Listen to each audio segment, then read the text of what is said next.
I want to ask you, Stella, about Iran and particularly the Democrats. There's a group of progressives. They voted against a resolution declaring Iran the largest state sponsor of terror. No surprises. Alexandria Ocasio-Cortez, Ilhan Omar among the 53 to oppose this measure. The measure actually says Iran poses a direct and persistent threat to the United States and is responsible for the deaths of hundreds of American citizens. And for the Dems to have adopted a, look, nothing to see here, no, it's fine sort of approach, they seem so supportive of this murderous regime. Why?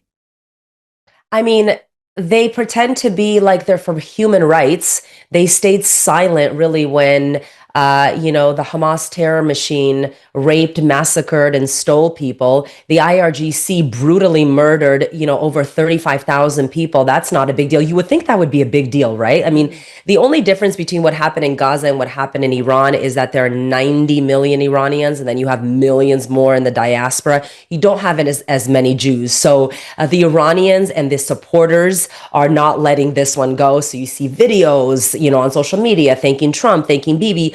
But back to this administration, the squad. Yeah, I mean, what can I say? They hate America.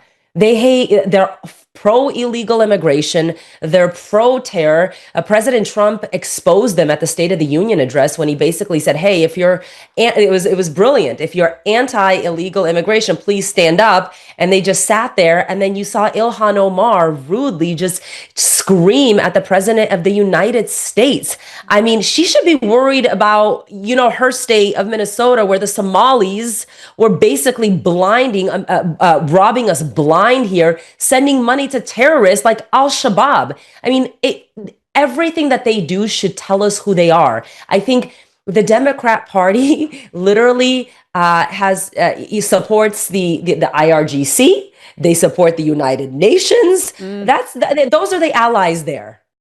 Yeah, I mean, I'm just not surprised at this point because you're right. I mean, Ilhan Omar in particular has conducted herself like an absolute disgrace from day one. These people do not represent Americans. They represent their own biases, their own values, which are just so far removed from a Western liberal democracy. And it is such a blight that these are the people sitting in politics right now. Right.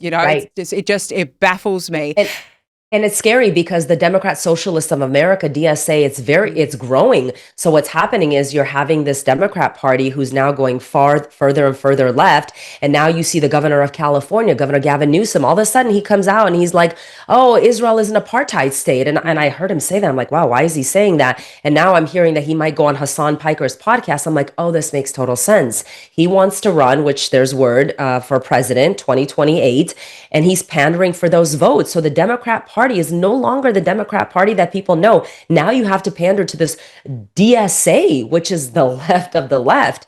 And it's very scary to see what's happening in the United States, and it's unfortunate. Well, if Gavin Newsom's their best hope, all I can say is good luck to them. Right. There's not much going on up here. Let's be honest. Yeah.